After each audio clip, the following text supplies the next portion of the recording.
Ako si B-Boy Enriquez ng Firebird Game Farm. Ngayon, ituturo ko sa inyo kung ano ang aming best practices sa programa ng brooding stage.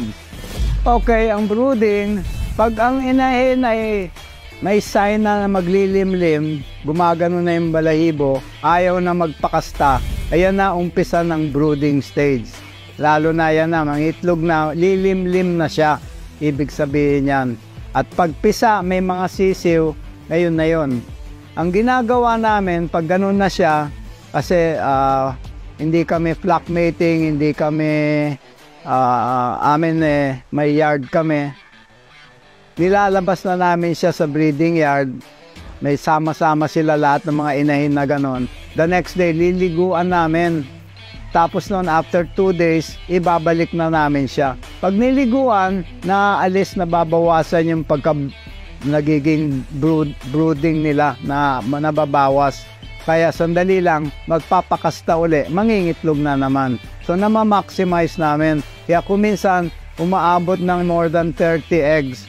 Kasi pag second brooding, ina-out na namin siya. Kasi pag binalik pa uli, for the third time, nakita ko yung mga itlog niya lumiliit, humihina na rin yung mga sisiw. Kaya hanggang 2 limliman, hinto na siya. Balik na siya doon sa area ng lahat ng mga personal hens, 1.5 hectares, naka-alpas sila, mataas yung lambat, poste ng mga bakal, doon sa bundok, doon ko namin nilalagay. Pagka ready na naman sila, after some time, magbe-breeding na naman, titignan na kung sino yung mga sariwa, ibababa na naman. Yan ang system namin. Okay, meron kaming indoor brooder and outdoor brooder. Day 1 ng pagpisa, basta nagbulak na sila at namarkahan na ng yung marking ng manok. Ang marking system namin, base sa tatay at bloodline. Let's say yung Kelso bloodline. Ang marking namin sa Kelso, out and out, meaning to say left out, right out. May toe puncher kami. Day 1 yan na nagagawa. Mabusisi na tutok, kailangan malinaw ang mata. Tapos yan, pag puro siya, nilalagyan namin ng either left nose or right nose. Pag left nose, ang nanay niya pullet. Pag right nose, ang nanay niya hen. Tapos kinukulayan ng non-toxic textile paint. Kung 200 na inahin ang ginamit, may 200 na code gagawin yung in charge sa breeding. At iba-ibang kulay, iba-ibang parte ng katawan. Kasi 200 codes ang gagawin para matatakan. Pag ready ng lagyan ng wing band, titignan yung kung sino yung particular na nanay. So napipedigree namin. Pero after minsan 3 weeks or 4 weeks, lumalabo yung non-toxic paint, nilalagyan uli para pag ready ng lagyan ng wing band, nakikilala. Medyo matrabaho, mabusisi. Maliban doon, meron din kaming vaccination program. From day 1 all the way hanggang bago i-range. May programa rin kami, nasa libro ko lahat yan. Number 1 syempre, yung meron kaming salakot Hoover type na para nandun yung mga bulbs. 4 na bulbs na 25 watts bawat isa. At mababa yun. Dyaryo muna nilalagay namin, doon muna sila para naiinitan sila. Parang yun yung artificial warmth na binibigay ng inahin. Nakikita niya pag may sisiw siya, nasa loob yung mga sisiw. Protektado niya at binibigyan niya ng init. So ang artificial ay yung init ng bumbilya. 25 watts na 4. Salakot type Hoover, nandun sila sa ilalim. Dyaryo muna. Ganun muna yung mga yon. Tapos doon namin ikakalat yung Infinity 1 na feeds or chick booster para matuto sila, tutuka na sila.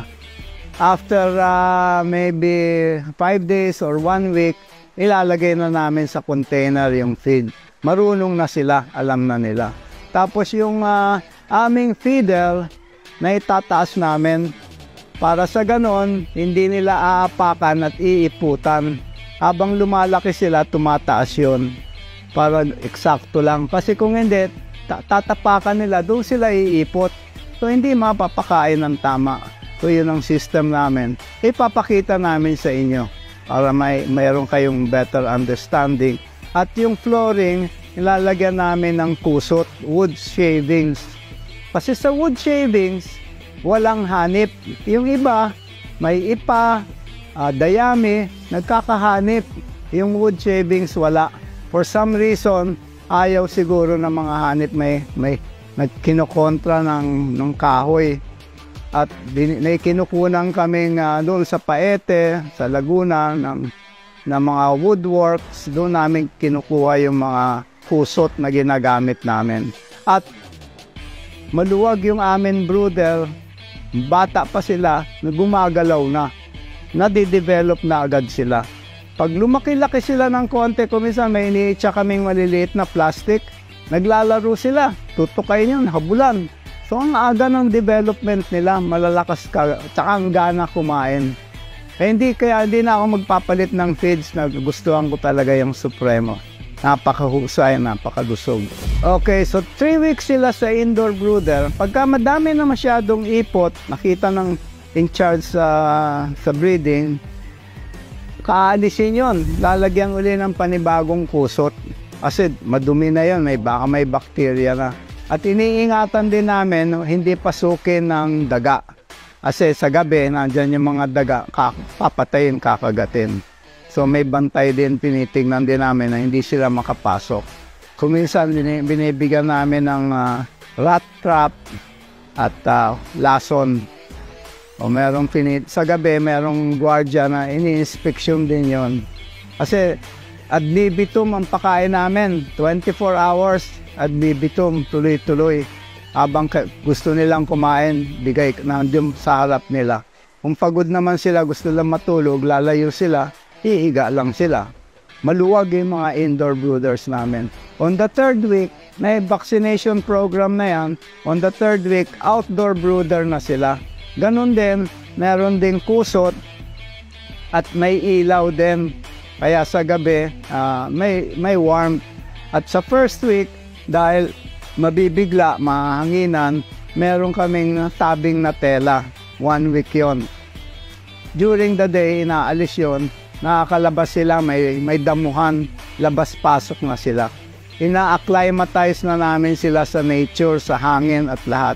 Para maaga, 6 weeks old, kumpletong vaccination program, nalagyan na ng wing band, pwede namin i-range sa alpas. I-alpas na namin sila.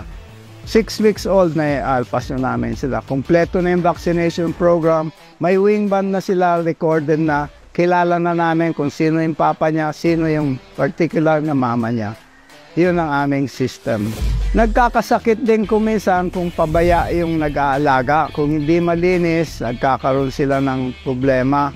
Kuminsan namamaga din yung mata or nanunuyot, tumutuyo ang katawan. So, yun ang tinitignan na maging maayos. Linis, disinfect, importante rin. Kaya yung inuman, yung kainan, nililinisan yun, dinidisinfect namin. Kasi baka may bacteria na at ang bacteria kumakalat yan, maapektuhan sila. At saka yung air sa loob ng brooder, kailangan may presko rin o masyadong kulob na kulob at may amoy, hindi rin maganda. So, meron din mga programa yan. Nag-experiment kami paminsan-minsan dahil nahanap pa rin natin yung the best that we can give. So every now and then, pero kontento na talaga kami Supremo, pero paminsan-minsan, sinusubukan pa rin natin. Lalo na yung mga bagong produkto na advertise din ng mga competitors ng Supremo. So yun, meron kaming in-eksperimento recently lang, nakita pa rin namin talagang iba ang Supremo. Mas puno, mas mabibigat, mas malaki. So, tuwang-tuwa kami.